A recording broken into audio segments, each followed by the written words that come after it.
Olá pessoal, espero que vocês estejam bem. Estamos aqui iniciando mais uma aula de Matemática 2, dessa vez sobre simetria e triângulos. Então prepare o seu material e vamos para mais uma aula. Bom, vamos iniciar então falando sobre simetrias, né? Então, primeiramente, né, o que é uma figura simétrica? A gente consegue dividir ela em algumas partes e quando a gente coloca essas partes sobrepostas, então uma sobre a outra, por exemplo, elas coincidirem totalmente, perfeitamente, então essa figura ela é uma figura simétrica. Então, se a gente pega um retângulo, divide esse retângulo no meio, corta ele no meio, a gente consegue colocar as duas partes uma em cima da outra e elas se coincidem, ou seja, elas são iguais. Então, aquela figura tem uma simetria naquele ponto em que a gente cortou.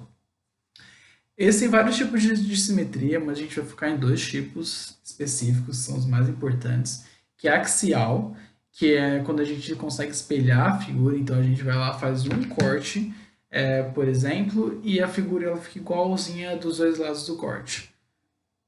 É muito fácil dar um exemplo de uma figura de simetria axial. Basta você ir até o espelho e encostar no espelho. Quando você encostar no espelho, as duas figuras, o espelho ele vai estar praticamente cortando a junção, né, entre você e a figura que foi formada no espelho em uma simetria axial. Existe essa simetria. E a gente também tem a simetria radial. Ou seja, essa é um pouco mais complicada, mas como a gente pode definir ela? Se a gente pega um ângulo e rotaciona cortando a figura nesse ângulo, então a gente faz um corte, anda alfa, depois a gente faz outro corte, anda alfa de novo, faz outro corte, anda alfa, assim até voltar ao ponto inicial. E se a gente pegar todas essas figuras, colocarem elas sobrepostas, então, e elas coincidirem, né? É, Então essa figura vai ter simetria radial. Outros aqui, um exemplo para simetria axial, o próprio retângulo, como eu comentei, e para simetria axial, um pentágono, em que a gente consegue dividir, em que a gente consegue, por exemplo, cortar ele rotacionando no ângulo alfa, cortando em cinco triângulos iguais, que se você sobrepor eles, vai formar a mesma figura. Mas eu trouxe aqui também alguns exemplos na natureza de cada tipo de simetria. Então, por exemplo, se me cortarem ao meio, exatamente ao meio, eu vou ser, vão ser partes, vai ter a simetria axial. Se a gente pegar, por exemplo, uma lagosta e cortar ao meio, vai ter também a simetria axial, porque vão ser duas partes quando sobrepostas, elas coincidem. E agora, de simetria radial, o primeiro exemplo que surge é uma estrela do mar. Se a gente corta uma estrela do mar em cinco partes diferentes e sobrepõe elas, existe simetria, a gente vai ver que elas são simétricas. E quando que a gente vai utilizar o conceito de simetria? Quando a gente, por exemplo, isso é um exemplo, tá? Não é sempre isso, você pode ter outros exemplos que você vai utilizar esse conceito, mas esse é um deles. Em que, digamos que você tem um círculo e você tem duas linhas tangentes a esse círculo, em pontos distintos, que coincidem quando a gente traça uma reta do centro do círculo até o ponto de encontro entre essas duas retas tangentes à nossa circunferência. A gente pode utilizar o conceito de simetria para determinar que a gente está cortando essas duas retas em ângulos iguais, nesse caso no ângulo alfa, por exemplo. E o conceito de ser uma reta tangente vai dar aqui, se a gente pegar e esticar uma linha do ponto de encontro do círculo, da circunferência com essa reta até o centro do nosso círculo, o ângulo formado entre essas duas retas vai ser de 90 graus.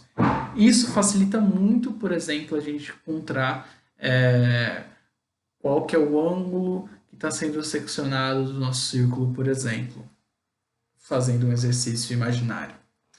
Agora vamos para os conceitos de triângulo. Nesse caso, para os tipos de triângulo que existem.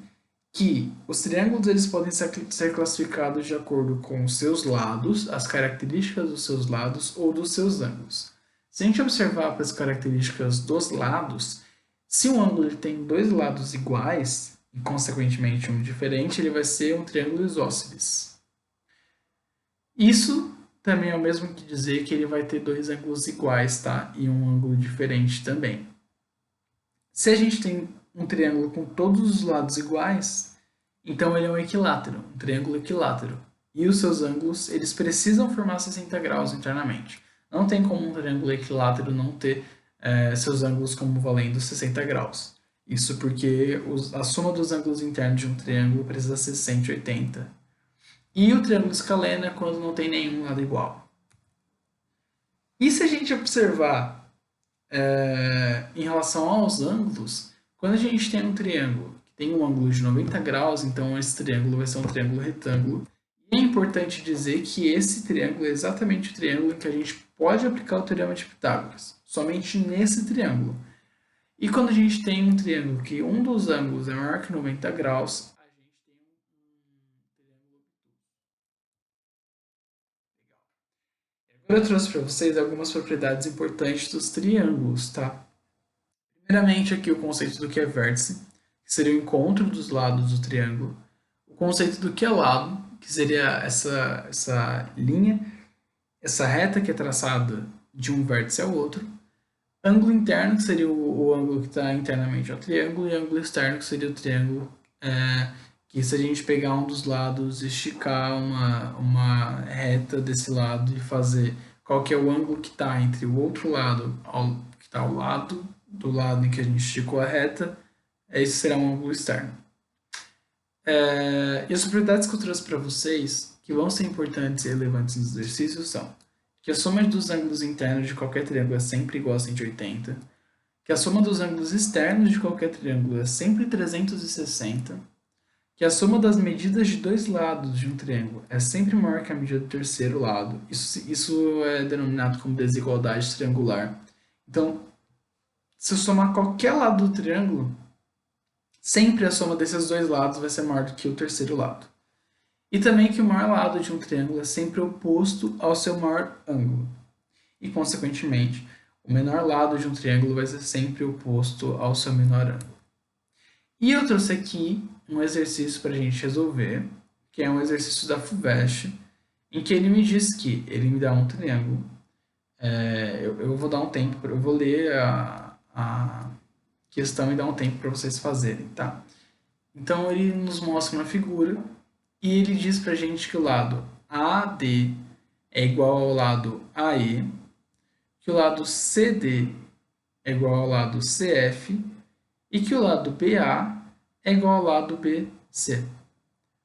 E que o ângulo EDF, né, ele mede 80 graus. E ele pergunta pra gente qual que é o ângulo ABC. Então, esse ângulo aqui que eu marquei com a letra X. Tá. Por onde que a gente começa? Esse seria o momento de você pausar o vídeo para tentar fazer, tá? Então, fique à vontade para pausar o vídeo e tentar resolver esse exemplo. Pronto, finalizou. Conseguiu chegar no valor de 20 graus, que é a resposta correta.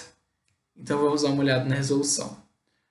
Quando a gente observa que ele diz para a gente que o ângulo AD é igual ao ângulo AE, então a gente pode dizer que os ângulos que são opostos a esses lados, eles são iguais. Então aqui seria o alfa, esse alfa aqui ao lado do 80 graus, e esse alfa aqui ao lado de E. E quando ele diz para a gente que o ângulo CD é igual ao ângulo CF, a gente também pode dizer que esses ângulos que são opostos a esse lado, ou seja, esse ângulo aqui é oposto ao lado CD, e esse ângulo aqui é oposto ao lado CF, eles têm o mesmo valor. Porque se os lados têm o mesmo tamanho, então o ângulo, consequentemente, também vai ter o mesmo tamanho. E quando ele diz para a gente que o lado AB é igual ao lado BC, a gente também pode dizer que os ângulos que são opostos ao lado AB e BC são ângulos iguais, nesse caso beta. Então, como a gente já tem todos os ângulos internos ao triângulo formado por AED e DFC, e a gente sabe que as relações entre esses triângulos, então a gente sabe que se tem beta envolvido e tem dois ângulos que são iguais, então esses ângulos eles precisam ter o mesmo valor. Então a gente pode falar que todos esses ângulos que a gente estava estudando até o momento, a não ser os que são beta, valem alfa. Então a gente tem nesse momento quatro ângulos alfa e dois ângulos beta. E nesse momento fica muito mais fácil resolver o exercício, a gente só precisa descobrir os valores dos nossos ângulos. A gente vai precisar descobrir o valor de alfa para descobrir o valor de beta e, consequentemente, descobrir o valor de x. Então, ao observar para o nosso vértice D, a gente consegue tirar a equação que 2 alfas, seria o alfa do lado esquerdo mais o alfa do lado direito, mais 80 graus, precisa ser igual a 180. Fazendo as contas, subtraindo tudo por 80 e dividindo os dois lados por 2, a gente consegue chegar no resultado de que alfa é igual a 50 graus. Já temos alfa. E olhando para qualquer um dos triângulos, seja AED ou DFC, a gente consegue tirar a equação de que 2 alfas mais beta é igual a 180 também. Tá. Esse 180, ele é nos dado por conta de ser uma reta. Mas o 180, ele é nos dados porque a gente está estudando um triângulo. Então a soma de todos os ângulos internos desse triângulo vai ser sempre 180. Como a gente já sabe o valor de alfa, a gente só substitui, então 2 vezes 50 é igual a 100. Então a gente tem 100 mais beta igual a 180. A gente subtrai 100 dos dois lados e encontra que beta é 80. Observando agora para o nosso triângulo ABC, a gente vai ter que x mais 2 betas, que são esses betas nos cantos, é igual a 180. Substituindo beta, a gente já sabe que beta vale 80, então substituindo a gente vai ter 2 vezes 80, que é igual a 160. Então a gente vai ter que x mais 160 é igual a 180. Subtraindo 160 dos dois lados, a gente tem que x é igual a 20. Resposta A. X vale 20 graus. E a dedicação de aula de hoje vai para Pitágoras de Samos. E ele é supostamente a primeira pessoa que demonstrou o teorema de Pitágoras. Ele não foi a primeira pessoa a utilizar. Já existiam povos que conheciam essa propriedade de triângulos, mas ele foi o primeiro que demonstrou o teorema de Pitágoras. Então não era um costume da época demonstrar como chegar em alguma relação, ou seja, deduzir as relações. Eles sabiam dessa relação, ensinavam, mas eles não demonstravam como chegar. E Pitágoras foi supostamente a primeira pessoa que conseguiu demonstrar e escrever essa demonstração. Pitágoras ele criou a sociedade pitagórica, que ela foi repudiada pela população da época. Primeiro porque era uma sociedade com muito misticismo relacionado, então por mais que eles estudassem muita matemática, etc., tinha muito misticismo relacionado.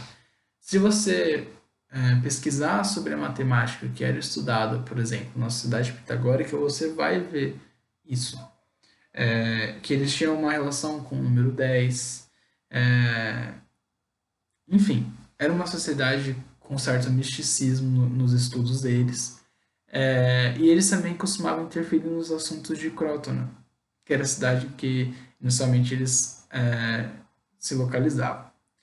E Pitágoras, por mais que ele vivesse numa época bem distante, ele morreu idoso, ele conseguiu viver por muito tempo. Pitágoras ele morreu em uma rebelião popular, ou seja, ele poderia ter vivido mais, mas ele morreu aos 74 anos de idade, que para a época é muito idoso. Bom, a gente finaliza a nossa aula por aqui. Fiquem à vontade para me mandarem um oi no meu WhatsApp. E qualquer dúvida, podem me mandar por lá também. Aqui está o link para o nosso Drive, onde a gente encontra todos os slides, exercícios. E até a próxima aula.